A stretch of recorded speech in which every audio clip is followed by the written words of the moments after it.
권능의 말씀으로 창조하셨습니다. 왜냐하면 우리 하나님은 전능하신 창조주 하나님이시니까. 그렇다면 여러분, 이렇게 전능의 하나님이, 권능의 하나님이, 전능하신 하나님이 일하실 때 그저 그냥 말씀으로 이 온 우주 만물을 창조하신 우리 하나님은 일하실 때 어떻게 일해야 돼요?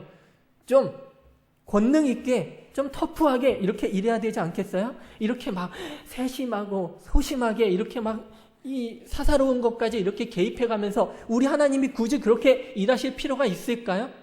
우리 하나님 그렇게 일하실 필요 없어요. 왜냐하면 하늘도 땅도 바다도 그저 말씀 한마디면 창조되고, 말씀 한마디면 노아의 홍수 때처럼 말씀 한마디면 세상에 있는 모든 걸 쓸어버릴 수 있는 게 우리 하나님의 전능이고 권능이고 능력인데, 우리 하나님 이렇게 카리스마 있는 분인데 우리 하나님 뭘 그렇게 사사롭게, 오늘 우리가 함께 나누려고 하는 그 사사롭게 개인적으로 우리 하나님이 개입하셔서 일하시냔 말이에요. 그러나 우리 하나님은 유독 사람에게만큼은 절대 그렇게 터프하게 일하지 않는다는 사실입니다. 자, 여러분, 하나님께서 한나라고 하는 여인을 택하셨어요. 사무엘의 어머니로 말이죠. 근데 어떻게 보면 한나라고 하는 한 여인은 어떻게 보면 아무것도 아닌 그냥 수십억의 지구상에 살고 있는 사람들 중에 하나일 수도 있어요. 여러분, 한나가 뭐 그렇게 고귀한 존재입니까? 그렇게 많은 사람들이 있는데. 여러분, 어제 제가 날씨도 좋고 해가지고 저희 사모하고 같이, 사모 퇴근하고 나서 6시 좀 넘어가지고 하늘공원 아세요? 월드컵 경기장 있는데 거기 가보셨어요? 거기 이제 한번 올라갔다 왔어요. 산책하러. 날씨 너무 좋아서. 근데 이렇게 산책하고 돌아다니다 보니까 어디에 바닥이 새까만 거예요. 저게 뭐지? 하고 갔더니 뭐가 있을 것 같아요? 개미떼가 바닥에 새까맣게 이렇게 모여가지고 그 안에 뭐가 있는지 모르겠는데 개미집이 있는 것 같아요. 그래서 그걸 보면서 아주 소름 끼치더라고요. 근데 여러분, 제가 그 수많은 수백만 마리인지 수천만 마리인지 모르겠지만 그 수많은 개미들을 보면서 제가 어떻게 했을 것 같아요? 그냥 밟고 지나갔어요. 뭘 대수롭지 않게 그냥 밟고 지나갔어요. 왜 그랬을까요? 저한테는 별로 그 개미들이 의미가 없는 존재들이에요. 만약에 그 개미들이 저에게 소중한 존재들이었다면 저는 그 개미를 밟았을까요? 못 밟죠. 저는 날마다 죄책감에 우리가 살아가면서 개미 얼마나 많이 밟았을 거예요. 파리 몇 마리 잡으셨어요? 파리채로. 여러분, 얼마나 우리는 죄책감 갖고 살아야 돼요. 근데 파리나 개미나 벌레들은 우리에게 별로 의미도 없고 귀한 존재들이 아니에요. 여러분, 우리가 개미떼를 바라보듯이 하나님이 한 사람 한 사람을 바라볼 때 그렇게 여기셔도 우리는 할 말이 없어요. 그런데 우리 하나님은 절대 모든 인생을 그렇게 여기지 않고 고귀하게 여기신다는 사실입니다. 한나 또한 하나님이 너무 귀하게 여기셨어요. 그런 의미에서 불교 신자들은 제가 좀 이해할 수 없는 게 뭐냐면, 그 사람들도 파리채로 다 파리 잡더라고요. 모기 손바닥으로 다 잡더라고요. 그러면서 살생하면 안 된다고 얘기하는데 이건 모순이죠. 그 사람들도 사실 그것들이 별로 자기에게 중요하지 않기 때문에 한 박 죽이는 거예요. 죄책감 없이 죽이는 거예요. 자기들의 교리는 죽이지 말라고 했는데 뭐 죽이면 어때? 아무것도 아닌 존재들 그렇게 여기니까 그런 거예요. 그러나 하나님은 우리를 결코 그렇게 여기지 않고, 한나 또한 그렇게 여기지 않고 하나님이 사랑하는 한 사람이었다는 사실입니다. 여러분 보세요. 크신 하나님이, 전능하신 권능의 하나님이, 우리 하나님이, 창조주 하나님이 일하실 때 어떻게 일하셨냐면, 이스라엘을 구원하기 위하여, 이스라엘을 지금 어지럽고 어수선한 이스라엘을 이끌어가기 위한 하나님의 방법은 무엇이었냐면, 그냥 말씀으로 딱 노아의 홍수 때처럼 쓸어버리고 그렇게 할 수 있는데, 하늘을 창조하신 것처럼 하늘아 땅아 바다야 말씀으로 그냥 그저 할 수 있는데, 그럼에도 불구하고 우리 하나님은 어떻게 일하셨냐면, 이스라엘의 12지파가 있는데 그 지파 중에 에브라임이라고 하는 한 지파를 택하셨습니다. 그리고 그 에브라임이라고 하는 그 지파 속에서 라마 다임소빔이라고 하는 한 작은 마을을 택하셨어요. 그리고 그 라마 다임소빔이라고 하는 그 작은 마을에 살고 있는 엘가나라고 하는 사람의 한 가정을 택하셨어요. 그리고 그 엘가나라고 하는 그 가정 안에서 두 아내가 있었어요. 분인나라는 그 아내와 한나라고 하는 여인이 있었는데 그 중에서 한나라는 여인을 택하셨어요. 그리고 그 한나라는 여인을 통하여 어떻게? 사무엘이라고 하는 하나님이 계획하신 큰 사람, 큰 사사, 선지자여 제사장이여 사사였던 큰 지도자인 누구를? 사무엘을 세우셨다는 사실입니다. 여러분, 우리 하나님은 이렇게 개입해서 일일이 개입해서 일하시는 분입니다. 우리 하나님이 일일이 머리 아프고 복잡하게 그 에브라임 지파를 택할 필요가 있겠습니까? 그 안에서 라마 다인소빔이라고 하는 마을을 택할 필요가 있겠어요? 엘가나라고 하는 가정을 택할 필요가 있으며 한나라고 하는 여인을 굳이 택할 필요가 있겠냔 말이에요. 권능의 하나님이, 전능하신 하나님이, 말씀으로 우주 만물을 창조하신 하나님이 그럴 필요가 있겠냔 말이에요. 그러나 참 이해할 수 없지만 우리 하나님은 절대 그렇게 일하지 않고 한나의 사소한 일상에까지 개입해서 사무엘이라고 하는 하나님이 계획하신 큰 지도자를 하나님이 낳으셨습니다. 여러분, 하나님이 한나의 일상에 이렇게 개입하셨어요. 한나의 삶 속에 개입하셨어요. 그냥 한나를 택하고 내버려 두신 게 아니라 한나를 통해서 사무엘을 낳아야지 하고 내버려 두시지 않았어요. 어떻게 개입하셨어요? 하나님이 한나로 하여금, 오늘 말씀해 보니까 한나로 하여금 하나님께서 아이를 낳지 못하게 막으셨다라고 기록하고 있어요. 여러분, 한나의 태를 막은 건 누구예요? 하나님이에요. 하나님이 왜 그렇게까지 할 필요가 있을까요? 우리 하나님이 어떤 한 사람, 지구상에 살고 있는 수십억의 사람 중에 한나라고 하는 한 여인의 태를 일부러 찾아가서 막을 필요는 뭐가 있겠냔 말이에요. 그러나 우리 하나님은 그렇게 일하지 않고 한나에게 사소하게 개입하셔서 한나의 태를 막으셨어요. 그리고 나니까 한나가 이제 자기 태가 막히니까 어떻게 해요? 주변에서 한나를 저주받은 여인이라고 욕을 먹고 고통스럽고, 그러니까 한나가 이제 너무너무 괴롭고 마음이 아파서 뭐 할 수밖에 없게 만드신 거예요? 기도할 수밖에 없게 만드신 거예요. 그래서 한나는 기도할 수밖에 없었습니다. 그래서 몇 년 동안 한나가 별별 일 다 했겠죠. 7년이라고 하면 정확하게 몇 년인지 모르겠지만 7년이라면 7년, 8년이라면 8년 별별 짓 다 하면서 아기 낳고 싶었겠죠. 그러나 한나가 붙들 수 있는 것은 무엇이었냐면 기도밖에 없었어요. 왜냐하면 하나님이 막으셨다는 걸 한나도 아니까. 여러분, 그래서 한나는 하나님께 기도했어요. 왜요? 하나님께서만 해결할 수 있으니까. 그래서 하나님은 한나가 기도할 수밖에 없게 만드시고 계속해서 기도하는데, 그냥 하나님이 1년 만에 2년 만에 이루어 주셨다고 한다면 한나는 그냥 그 은혜를 잊고 그냥 평범하게 살았을지도 몰라요. 그러나 그것이 몇 년에 걸쳐서 기도의 응답이 되지 않으니까 한나의 기도의 목적을 바꿔주셨습니다. 한나가 기도하다 보니까 한나의 기도의 목적이 바뀌었어요. 처음에는 무엇이었어요? 자기 자신의 격분됨이 많아서 아이가 갖고 싶었어요. 다른 사람들이 나보고 저주받은 여자, 그 당시에는 아이가 없는 게 저주받았다고 정죄할 때였거든요. 아이고 저주받은 여자, 이러한 소리 들으니까 마음이 아프고 고통스럽고 격분됨이 많으니까 한나는 하나님 앞에 누구를 위해서 기도했습니까? 나를 위해서. 한나는 한나 자신을 위해서 기도했어요. 왜? 내가 격분됨이 많아서, 아들이 갖고 싶어서 자기 자신을 위해서 기도했어요. 근데 몇 년 동안 기도하다 보니까 조금씩 한나의 기도의 목적이 바뀌기 시작합니다. 그리고 그 목적이 결국에는 무엇으로 바뀌었어요? 하나님이 원하시는 하나님을 위한 목적으로 바뀌었습니다. 그래서 기도하다 보니까 한나는 자기도 모르는 사이에 하나님과 마음을 통했고, 한나가 고백해요. 저는 하나님과 마음을 통한 것뿐입니다라고 고백해요.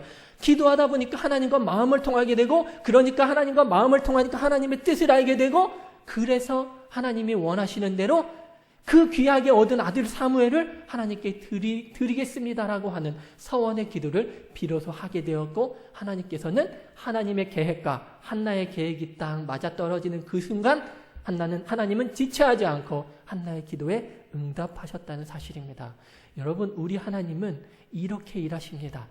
왜 한나에게는, 왜 우리 사람에게는, 왜 그 이 세상에 하나님이 창조하신 모든 만물이 그렇게 많이 있는데 우리 하나님은 왜 인간에게만 이렇게 특별하게 대하실까? 왜 그럴까요? 그것은 태초로 거슬러 갑니다. 하나님이 이 세상에 있는 모든 걸 다 창조하신 다음에, 그 다음에 우리 사람을 창조하셨어요. 아담을 창조하셨습니다. 근데 이 세상의 모든 만물을 아까 여러분들이 대답하셨듯이 무엇으로 창조하셨어요? 말씀으로 창조하셨어요. 그런데 하나님이 아담만큼은, 사람만큼은 무엇으로 창조하셨어요? 하나님의 손으로 직접 창조하셨어요. 하나님의 손으로 창조하신 것도 참 감사한데 거기서 끝나는 것이 아니라, 하나님이 하나님의 손으로 창조하신 것에 그치는 것이 아니라 무엇으로 창조하셨어요? 하나님의 형상대로, 하나님의 모양대로, 우리가 우리의 모양대로, 우리의 형상대로 누구를? 사람을 창조하셨다는 사실입니다. 여러분, 우리는 여러분들 스스로 여기는 그렇게 생각할 사람 하나도 없지만 스스로 못생겼다고 생각하는 사람들도 있을 거예요. 근데 그런 생각하면 그거는 죄입니다. 왜요? 우린 하나님의 형상이니까. 우리가 하나님의 형상인데 거울을 보고 진짜 못생겼다, 지나가는 사람 보고 쟤 진짜 못생겼다, 이거는 죄예요. 이러면 안 돼요. 하나님을 닮아서 잘생겼다, 예쁘다, 이렇게 얘기하는 거예요. 왜요? 하나님의 형상이니까, 하나님의 모양이니까. 우리가 사람을 보고 못생겼다 그러면 하나님 보고 못생겼다 하는 거랑 똑같아요. 그러니까 우리는 하나님의 형상대로 지음받았습니다. 얼마나 큰 은혜입니까? 근데 거기서만 그친다고 해도 참 감사한데, 그것뿐만 아니라 하나님이 어떻게? 하나님의 입을 우리의 코에 대서 어떻게? 생기를 불어넣어 주셨는데, 생기가 무엇입니까? 하나님의 생명이에요. 우리는 하나님의 생명을 나누어 가진 사람들입니다. 우리는 유일하게 이 세상에 있는 모든 피조물 중에 하나님의 생명을 나누어 가진 존재들이에요. 한마디로 말해서 우리 안에는 누구의 생명이 흐르고 있습니까? 하나님의 생명이 이 안에서 숨쉬고 있어요. 우리는 그리스도의 피가 우리 안에서 흐르고 있다는 걸 날마다 기억해야 돼요. 그렇기 때문에 하나님이 귀할 수밖에 없지 않겠어요? 여러분들이 정말 배 아파서 낳은, 여러분들이 이제까지 힘들고 어렵게 정말 키운 여러분들의 자녀들을 사랑하고 목숨을 바쳐서 아끼듯이 하나님 또한 그렇지 않겠어요? 하나님께서 하나님의 형상, 나를 닮았는데, 그리고 내가 내 손으로 직접 빚었는데, 그리고 저 안에는 나의 생명이 숨을 쉬고 있는데 하나님이 우리를 그냥 내버려 두시겠냐는 거예요. 당연히 개입하시죠. 여러분들 자녀들에게 어떻게 하세요? 자녀들은, 저도 저희 어머니께 그러지만 잔소리 그만하라고 저도 그래요. 근데 잔소리 안 할 수가 있어요? 내 자식인데. 하나님 마찬가지예요. 일일이 우리 부모님이 자식의 저거 하는 거 보고 말하든 말 안 하든 정말 개입하고 우리 자식이 잘 되게 하기 위해서 우리가 일일이 개입하듯이 우리 하나님도 마찬가지입니다. 너무 사랑하기 때문에 우리 하나님은 우리 인생에 일일이 찾아와서 개입하셔서 하나님의 뜻에 맞아질 때까지 우리를 연단하시고 우리를 하나님이 이끌어 가시는 거예요. 한나도 마찬가지예요. 한나는 고통 가운데 있었습니다. 그러면서 그때는 무슨 생각했겠어요? 하나님은 왜 나를 그냥 내버려 두시지? 왜 나는 지금 고통 가운데 살아야지? 너무너무 괴로웠을 거예요. 그런데 사무엘상 2장에 나중에 나누겠지만 2장에 보면 한나의 놀라운 찬양과 기도와 노래가 하나님을 찬양하는 그 찬양이 기록되어 있는데, 한나는 하나님을 너무너무 지극히 높은 하나님이라고 높이는 걸 볼 수 있어요. 왜요? 자기는 생각하지도 못했던 것을 어떻게? 하나님이 이루셨으니까. 여러분, 한나는 그저 자기를 위한 한 아이를 놓고 기도했지만 나중에 하나님께서는 사무엘을 주신 다음에 한나가 바라지도 않았던, 구하지도 않고 기도하지도 않았던 새 아들과 두 딸도 더 허락하신 게 우리 하나님의 사랑이에요. 한나가 구한 것만 주시는 게 아니라 구하지 않은 것까지 허락하시는 우리 하나님이라는 걸 우리는 잊지 않기 원합니다. 그러므로 여러분들, 우리가 인생을 살아가면 그런 생각을 할 수가 있어요. 하나님이 그냥 나를 내버려 두시는 것 같아요. 내가 고난 가운데 있는데 하나님이 나에게 이 구원의 손길을 뻗어주지 않는 것 같아요. 그래서 괴롭고 힘든 마음이 있을 때가 많았을 거예요. 저도 그런 경우 많습니다. 그러나 그럴 때마다 우리는 기억하기 원합니다. 여러분들이 고난당하고 여러분들이 힘들 때마다 우리 하나님을 생각하기 원합니다. 우리 곁에서 우리 일상에 개입하셔서 일일이 우리를 주관하시고 이끌어 가시는, 나의 모든 생각도 나의 모든 것도 다 아시는 하나님이 우리에게 가장 좋은 것으로 주시기 위해 우리를 일일이 개입해서 우리의 인생에 개입해서 이끌어가고 계신다는 걸 우리는 기억하고 하나님을 느끼며 살아가기를 원합니다. 여러분, 모세라는 사람 잘 아시죠? 제가 지난번에 여러분들께 말씀드렸는지 우리 청년들에게 말씀드렸는지 기억이 잘 안 나는데, 모세라는 사람이 있었습니다. 자, 이스라엘이 애굽에게 지배를 당할 때였어. 통치를 당할 때였어요. 그래서 이스라엘이 강해지는 걸 막기 위해서 애굽 왕이 이스라엘에서 남자아이가 태어나면 다 죽이라고 했어요. 그래서 그 당시에 모세도 그때 태어났어요. 그래서 모세는 죽을 수밖에 없는 운명에 놓여 있습니다. 그러나 모세 엄마가 모세를 함부로 죽일 수가 없는 거예요. 하나님이 주신 아이를 내가 어떻게 죽여? 그래서 모세를 죽이지 못하고 벽장 속에 숨겨놓았는데, 석 달 동안 숨겨놨다가 더 이상 아이가 커지니까, 목소리도 커지고 울음소리가 커지고 막 이러니까 안 되겠는 거예요. 들키면 다 죽어요. 그래서 모세의 엄마가 어쩔 수 없이 모세를 죽이지는 못하고 갈대 상자에 담아서 어디다가 네, 나일강 갈대숲 사이에다가 이렇게 이 갈대 상자에 넣어가지고 이렇게 나일강에다가 갖다 버렸습니다. 여러분, 이건 모세는 제3자의 입장에서 봐도, 엄마의 입장에서 봐도, 누구의 입장에서 봐도 모세는 어떻게 해요? 버림받은 거예요. 여러분, 모세가 버림받지 않았다고 생각하는 분 계십니까? 어떤 사람이 보아도 모세는 버림받은 거예요. 아기 모세는 버림받은 거예요. 사람은 그렇게 생각하겠죠. 그러나 우리 하나님의 계획에선 아니요.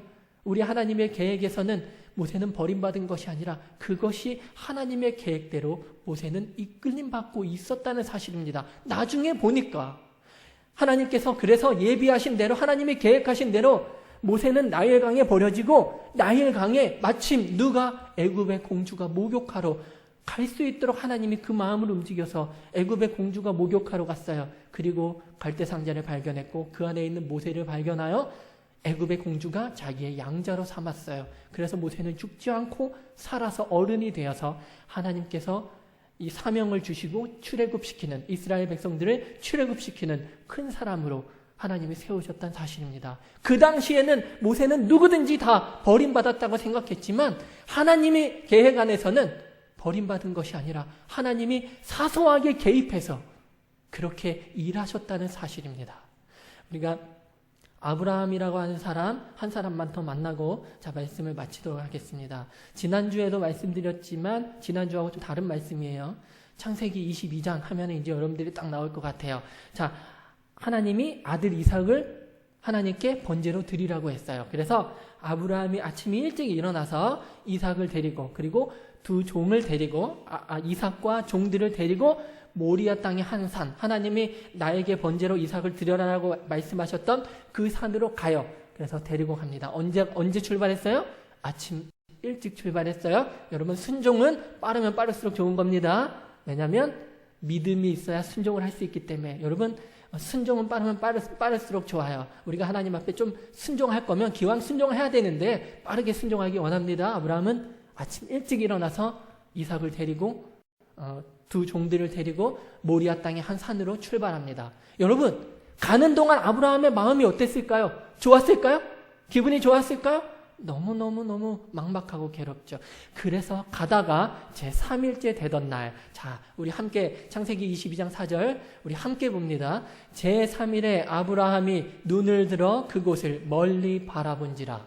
자, 여러분, 출발한 지 아침 일찍 출발해서 3일째 되던 날, 멀었나 봐요. 모리아 땅의 한 산이 멀어도 순종하는 거예요. 아브라함이 아주 먼 길을 갔어요. 3일째 되던 날에 아브라함이 눈을 들어서 어디를 바라봤어요? 그곳이 어딥니까?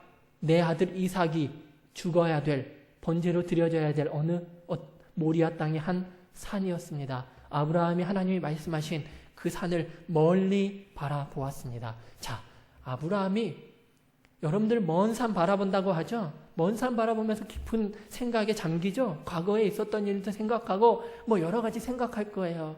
멀리 아브라함이 그 먼 산을 바라보면서, 자기 아들 이삭이 죽어야 되는 그 산을 멀리 바라보면서 무슨 생각을 했을까? 여러분, 아브라함이 입장이 되어서 무슨 생각을 했을까? 우리가 함께 생각해 보기를 원합니다. 여러분들 같으면, 여러분들이 아브라함이었으면 지금 이 심정에, 이 마음에 어떤 생각을 했을까요? 그래서 저는 한 3가지만 생각해 보았습니다. 첫 번째, 하나님이 이제라도 그만 돌아가라고 했으면 좋겠다라고 하는 생각하지 않았을까요? 여러분, 사랑하는 아브라함아, 네가 그 아침 일찍 일어나서 순종하고 3일 길을 걸어왔는데 됐다. 그만하면 됐어. 내가 너의 사랑을, 너의 믿음을, 너의 순종을 그만하면 됐어. 그만 돌아가라.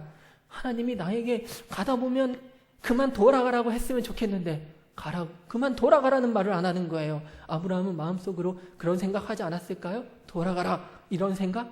어렸을 때, 초등학교 때 제가 좀 얌전한 게 이렇게 한 아이는 아니었어요. 말썽 막 이렇게 부리고 장난치고 그랬는데, 이게 선생님한테 벌 받으면 운동장에서 오리걸음해요. 선생님이 10바퀴 도르라 그래요. 근데 오리걸음으로 10바퀴 도는 거는 뛰어서 10바퀴도 힘든데, 오리걸음 해보신 분 알겠지만 진짜 힘들어요. 한 3바퀴 돌면 쓰러져요.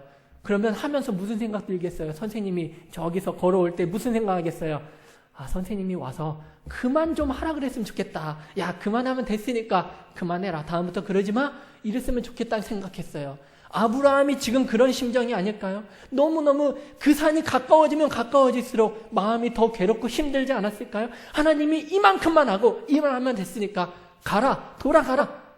이렇게 말씀했으면 좋겠다는 생각 아브라함은 분명히 했을 거예요. 자, 두 번째입니다. 하나님은 왜 나에게 힘들게 이 아들을 주셔놓고 왜 번제로 도로 드리라고 할까? 하나님은 나한테 힘들게 이 아들을 주셔놓고 왜 도로 뺏어가려고 하시나? 이런 생각하지 않았을까요? 그런 원망을 하나님께 하지 않았을까요?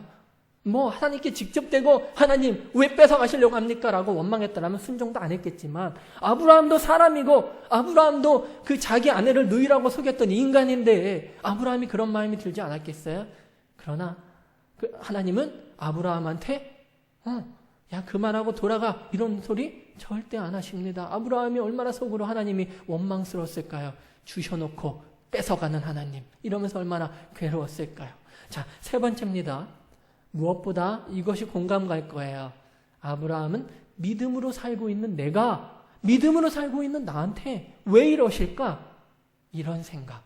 이거는 우리들의 생각과 연결이 돼 있지 않을까요? 우리도 이런 생각 가끔 많이 하죠. 여러분 왜 믿음으로 살고 있는 여러분 아브라함은 믿음의 조상이에요. 그만큼 하나님 앞에서 믿음이 큰 사람인데 그런 아브라함이 어떻게 해요? 내가 믿음으로 이렇게 큰 믿음으로 내가 살고 있는데 왜 하나님 나한테 왜 이러실까? 이러한 생각 이렇게 괴로운 생각 하지 않았을까요? 분명히 아브라함은 괴로웠을 거예요. 내가 믿음으로 사는데 내가 그냥 개판으로 사는 사람들도 그냥 멀쩡하게 자식이랑 잘 사는데 부유하게 잘 살고 재밌게 잘 사는데 왜 나는 믿음으로 잘 사는데 왜 나한테 왜 이런 시련 주시지? 하면서 하나님께 원망하고 고통스러웠을 거예요. 괴로웠을 거예요. 그러나 아브라함은 끝까지 순종하기 위하여 모리아 땅의 한 산으로 갑니다. 그리고 종들에게 이야기해요. 얘들아 너희는 여기 있어. 우리가 번제하고 너희에게 돌아올게. 우리가라 그랬습니다. 우리는 누구예요? 나 혼자는 우리가 될 수 없죠. 어디서 많이 들어보셨겠지만 나 혼자는 우리가 될 수 없어요. 아브라함과 누구예요? 이삭이. 아브라함에게 믿음이 있었어요. 어떤 믿음? 어떤 히브리서 우리 히브리서 11장 볼까요? 히브리서 11장 히브리서 11장 우리 함께 봅니다. 그가 하나님이 능히 이삭을 죽은 자 가운데서 다시 살리실 줄을 생각한지라. 비유컨대 그를 죽은 자 가운데서 도로 받은 것이니라. 여러분 아브라함은 어떤 믿음이 있었어요?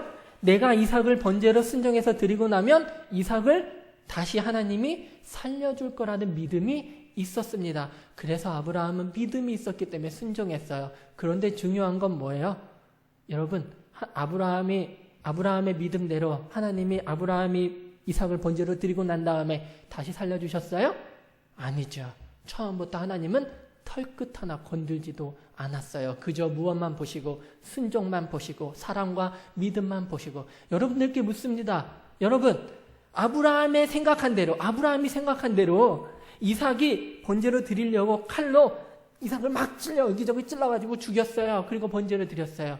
그리고 나서 하나님이 부활시켜서 살려주시는 것과 여러분들의 자녀들을 그렇게 내가 죽였는데 다시 살게 하시는 것과 처음부터 털끝 하나 건들지 않아 상처 하나 없는 몸으로 지금 그대로 내 곁에 살아있는 것과 여러분 어떤 것이 더 좋습니까? 어떤 게 더 좋아요? 죽은 다음에 살아나는 게 좋아요? 상처받은 몸으로? 아니죠. 처음부터 죽지 않는 게 좋아요. 여러분 아브라함이 생각한 것보다 하나님은 더 좋은 것을 허락하셨습니다.